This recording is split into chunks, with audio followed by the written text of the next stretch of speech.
ప్రతి దినము ఎడారిలో సెలయేర్లు శ్రద్ధతో వింటున్న మీ అందరికీ నా హృదయపూర్వకమైన శుభములు వందనములు తెలియజేయచ్చు. ఎడారిలో సెలయేర్లు అనుదిన ధ్యాన భాగమును చదువుతున్నాను. దయచేసి శ్రద్ధగా వినండి.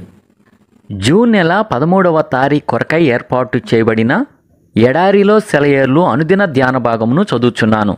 వాక్య భాగము: నా శాంతినే మీకు అనుగ్రహించుచున్నాను.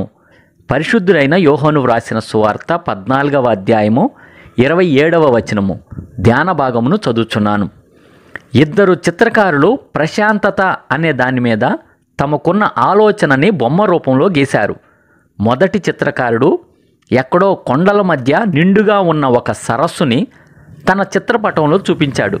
రెండో అతను తన కాన్వాసు మీద భీషణమైన ఓ జలపాతాన్ని, దాని నురగల పైన వంగి రేపో మాపో కూలిపోతుందేమో అన్నట్టుగా ఉన్న ఒక చిన్న చెట్టు, దాని కొమ్మ మీద జలపాతపు జల్లుకి దాదాపుగా తడుస్తూ తన గూటిలో కూర్చొని ఉన్న ఓ చిన్న పిచ్చుక. ఈ బొమ్మను హృదయంగా చిత్రీకరించాడు. మొదటి చిత్రం జడత్వమే, రెండోది విశ్రాంతి. క్రీస్తు జీవితం పైకి ఎలా కనిపిస్తుందంటే అంత అల్లకల్లోలమైన జీవితం ఇంకెక్కడా ఉండదేమో అని అనిపిస్తుంది. తుఫానులు, అలజడులు, అరిగిపోయిన ఆ శరీరం సమాధిలో విశ్రాంతి పొందే వరకు కష్టాల కెరటాలు దానిపై విరుచుకుపడుతూనే ఉన్నాయి. అయితే ఆయన అంతరంగం మాత్రం గాజు సముద్రంలాగా మహాప్రశాంతతతో ఉందెప్పుడు. ఏ నిమిషంలోనైనా ఎవరైనా ఆయన దగ్గరికి వెళితే వాళ్ళకి విశ్రాంతినిచ్చేవాడు. ఆ రోమా వేటకుక్కలు ఆయన్ని యెరూషలేము వీధుల్లో హింసించబోయే తరుణంలో కూడా తన శిష్యులకి తుది కానుకగా తన శాంతిని అనుగ్రహించాడు. విశ్రాంతి అంటే దేవాలయంలో మనకి కలిగే పరిశుద్ధానుభూతి కాదు, దేవునిలో లోతుగా నాటుకున్న హృదయపు సంపూర్ణతే. నీ మనోవేదనలో నా శాంతిని ఇస్తాను, విశ్రాంతితో ఉపశమింపజేస్తాను. ప్రార్థనల వల్ల ఫలితం లేకున్నా నా శాంతి నీకిస్తాను. నా వాగ్దానాలు వాస్తవాలని తెలియజేస్తాను. ఒంటరితనంలో నా శాంతిని ఇస్తాను. రాత్రి వేళనే నైటింగేల్ తీయగా పాడుతుంది. శత్రువులు నిందలేసినప్పుడు నా శాంతిని ఇస్తాను. నిందల్లో నా సహవాసాన్ని రుచి చూపిస్తాను. ఘోర వైపరీత్యంలో నా శాంతిని ఇస్తాను. మహిమ బాటలో సిలువకి నడిపిస్తాను. స్వేదంలో, శ్రమలో నా శాంతిని ఇస్తాను. నా నుదుట కారిన చెమట రక్తాన్ని చూపిస్తాను. నీ చెలికాడు మోసగిస్తే నా శాంతిని ఇస్తాను. ప్రేమ, శాంతి నీ ప్రార్థనకి జవాబుగా ఇస్తాను.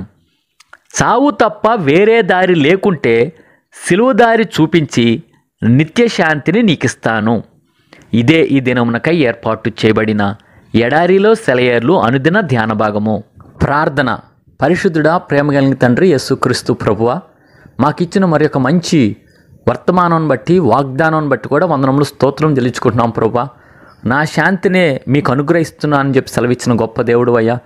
మా యొక్క జీవితంలో ఎన్నో అల్లకొలాల్లో, ఎన్నో అలజడులు, ఎన్నో కలవరాలు ఉన్నప్పుడు ప్రభువా, నీ మాటల ద్వారా మాకు ఎంతో శాంతిని, సమాధానాన్ని ఇస్తున్నందుకు నీకు వేలాది వందనములు, స్తోత్రములు, కృతజ్ఞతాస్తుతులు చెల్లిస్తున్నాం ప్రభువా. అవును తండ్రి, ఈ యొక్క అలజడి, ఈ యొక్క కల్లోలమైన లోకంలో నీవు మాత్రమే మాకు శాంతినిచ్చే దేవుడు అయ్యా. నీవే శాంతి ప్రదాతమైన దేవుడు అని నిన్ను స్తుతిస్తున్నాం ప్రభువా. సమాధానకర్తమైన దేవుడు అని నిన్ను స్తుతిస్తున్నాం ప్రభువా. నెమ్మదినిచ్చే దేవుడు అని నిన్ను స్తుతిస్తూ ఘనపరుస్తూ ప్రభువా, ఎడారిలో సెలయేర్లు వించున్న నీ బిడ్డల్లో ఎవరెవరైతే కలవరపాట్లో ఉన్నారో, అసమాధానంతో ఉన్నాడు, అలజడులతో ఉన్నారో ప్రభువా, ఈ వాగ్దానం తీసుకొని ప్రభువా నీ వైపు చూడటానికి సహాయం చేయండి అయ్యా.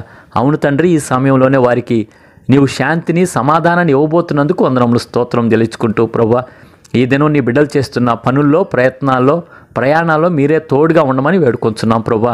మరి ముఖ్యంగా చిన్న బిడ్డలు ప్రభువా స్కూల్స్ ప్రారంభించబడి ఉంటుండగా ప్రభువా, వారు స్కూల్కి వెళ్ళేటప్పుడు, వచ్చేటప్పుడు నీ కృప, నీ కాపుదల, భద్రత బిడ్డలకి, అలాగిన ఉపాధ్యాయులకి కూడా నువ్వు దయచేయమని వేడుకొంచున్నాం ప్రభువా.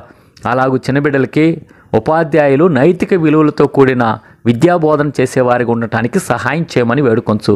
అలాగనే మా దేశాన్ని, మా రాష్ట్రాన్ని, మా యొక్క జిల్లాని, మా గ్రామాన్ని నీ కృపాహస్తాలకు అప్పగించుకుంటూ, ఈ సమయంలో ఎవరైతే దీర్ఘకాలిక వ్యాధులతో బాధపడుతున్నారో వారు ఆ యొక్క వ్యాధిని బట్టి కలవరపడుతుంటే ప్రభువా, వారికి నీ శాంతిని నువ్వు అనుగ్రహిస్తావనే వాగ్దానాన్ని బట్టి వారు గొప్ప నెమ్మదితో, శాంతితో, సమాధానంతో ఉండటానికి నీ కృప, నీ సహాయం వారికి అనుగ్రహించమని వేడుకొంచు. త్వరలో రానయ్యున్న యేసుక్రీస్తు వారి ఘనమైన నామంలో ప్రార్థించి వినయంగా వేడుకొంచున్నాము తండ్రి. ఆమెన్. మన తండ్రి అయిన దేవుని యొక్క ప్రేమ, ప్రభువైన యేసుక్రీస్తు వారి కృప, పరిశుద్ధాత్మ యొక్క అన్యోన్య సహవాసం సదా మీ అందరికీ తోడై ఉండును గాక. ఆమెన్. Praise the lord. షాలోమ్. ఈ రోజు దేవుని